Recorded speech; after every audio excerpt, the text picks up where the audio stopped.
અરે ઇન્દ્રદેવ, મારે તમારા મુક્તિ સાંભળવું છે.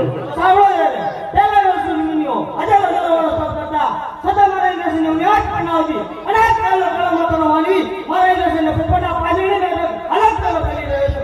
આપની રજા હોય તો ધરતી પર જુદા કરો. અરે ઇન્દ્રદેવ, ક્રોધ ના કરશો. ક્રોધ કરવાથી સારી શક્તિનો નાશ થાય છે અને પછી પાછળથી પછતાવો થાય છે. અરે ઇન્દ્રદેવ, આ વાતમાં હું કાંઈ પણ જાણતો નથી. કોણ જાણે છે? મારાથી દેવ વિષ્ણુ. બોલો વિષ્ણુ દેવ. હે આજે બ્રહ્મા બોલાવે વિષ્ણુ આવજો રે.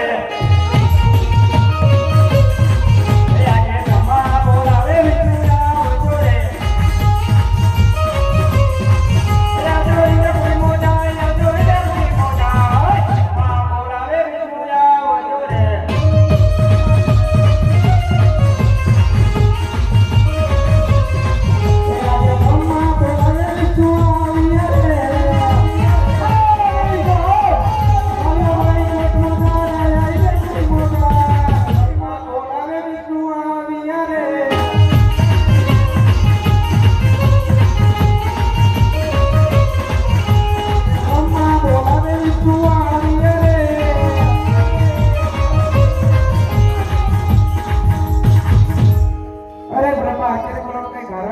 અરે દેવ વિષ્ણુ, દેવ એટલે બોલાવે છે.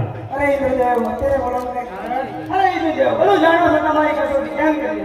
તમારા મુક્તિ સાંભળો છે. તો સાંભળો યાર, પહેલા વર્ષ મુનિઓ હજારો વર્ષ કરતા સદા મારા ઇન્દ્રસિંહને ન્યાજ બનાવતી વાત કાળનો કાળો માનવી મારા ઇન્દ્રસિંહને પોતાના પાણીની માફક હળવો કરી. આપની રજા હોય તો ધરતી પર જુદા કરો. ઓળા વાતો તો કશું નથી જાણતો, પણ મારાથી મોટા શંકર જાણતા છે. બોલો દેવ શંકર. હે આજે વિષ્ણુ બોલાવે શંકર આવજે રે.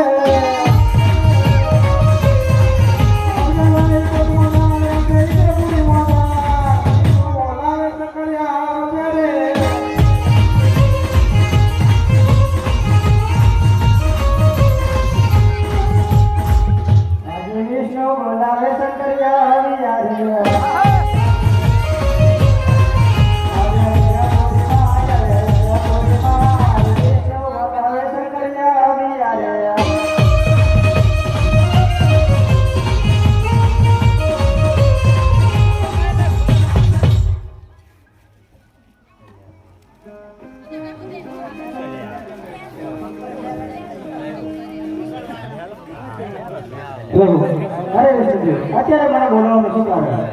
ઇન્દ્ર બોલાવે છે. અરે ઇન્દ્ર રાજા, તમને પણ આખી ઇન્દ્રસન ગાદી સોંપી છતાં હજી મને બોલાવવાનું શું કારણ? અરે દેવ શંકર